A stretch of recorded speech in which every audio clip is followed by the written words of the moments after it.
So, have you ever felt this weird paradox? You work incredibly hard, you're climbing the ladder of success, but then you get to the top and the view just isn't what you expected. Well, in this explainer, we're going to dig into why that happens and how a blueprint that's over 2,000 years old might just hold the key to a much more fulfilling life. I mean, this question really hits home for a lot of people, right? You land the promotion, you crush the sales target, you cross that finish line, and for a second, it feels amazing. But then, almost right away, that feeling just vanishes, and you're already hunting for the next prize. It's this relentless treadmill that can leave you wondering, am I even running in the right direction? And this really gets to the heart of the problem. So many of us have been taught to measure our lives with a kind of internal scorecard. It's this collection of job titles, salaries, accomplishments, all the things we use to prove our worth to ourselves and to the world. We're just constantly checking that score, hoping it all adds up to a life well lived. Okay, so here's the game plan for today. First, we're going to break down this modern happiness trap. Then we'll step back and ask what happiness actually is, with a little help from some ancient wisdom. From there, we'll look at a practical blueprint for virtue, see how it fits into our lives today, and finally explore a whole new way to light the path forward.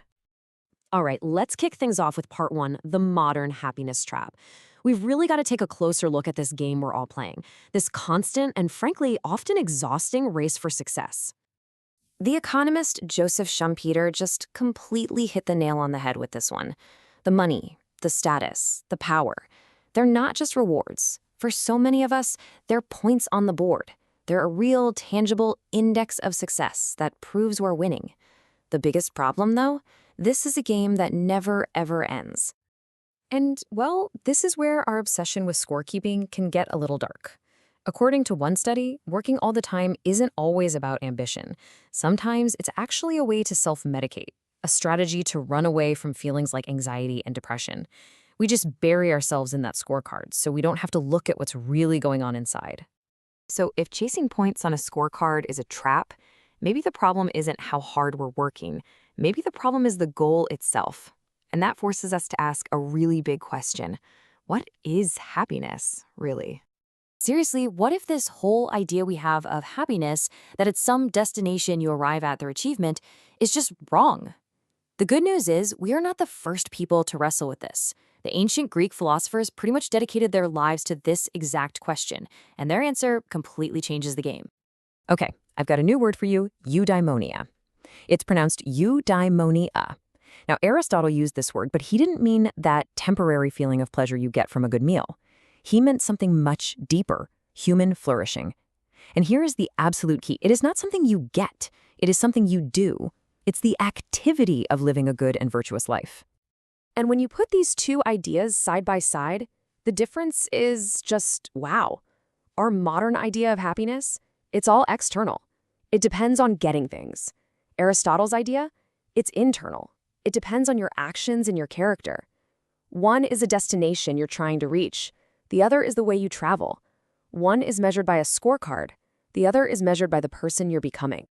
Now, flourishing through virtuous activities sounds amazing, I get it, but it's also a little vague. Like, how do you actually do that?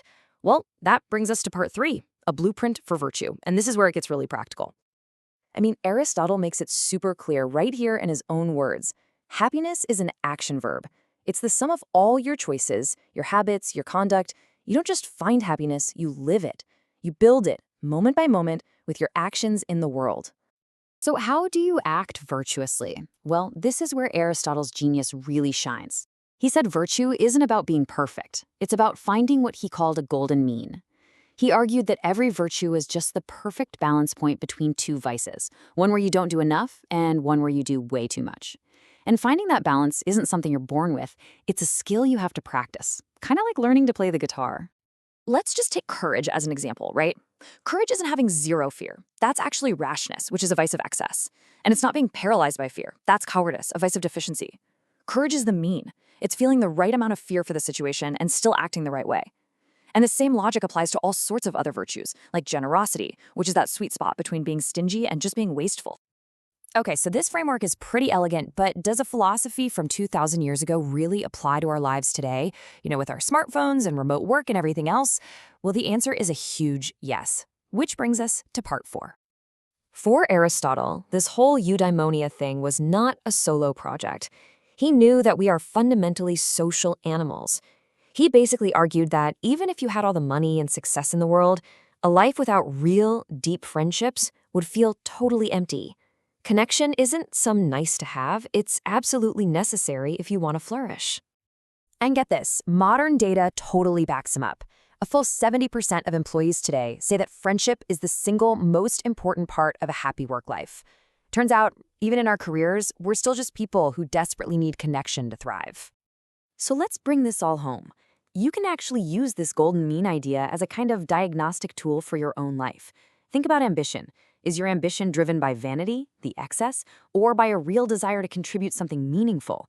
Aristotle called that great-mindedness. Or what about conflict? Do you avoid it at all costs, or are you assertive when you need to be? This framework just gives us a whole new lens to look at our own actions. And that brings us to our final section, lighting the way forward. It's time to kind of reimagine our entire approach to a good life and really move on from that old broken model. And here it is, the ultimate takeaway. The answer isn't to just swap your old scorecard of money and status for a new virtue scorecard. No, the goal is to get out of the score-keeping business altogether, to stop measuring your life and to just start living it. You've got modern thinkers like Arthur C. Brooks who are doing fantastic work bringing this ancient wisdom into the 21st century. And a big part of their argument is that we need to fundamentally change the metaphors we use for our own lives and our own progress. And that shift leads us to a new, and I think much more beautiful, metaphor. Now, this one comes from the Buddha, but it perfectly captures the spirit of eudaimonia. Instead of a scorecard, think of yourself as a light. Your purpose isn't to rack up points, but to illuminate, to make your own purpose clear, and to help light the way for others. And so that leaves us with one last question, a question to replace that old habit of always checking the score. What if, at the end of each day, instead of asking, how did I do or how did I score, you asked yourself, what light did I shine today? That one small shift in focus, well, it might just change everything.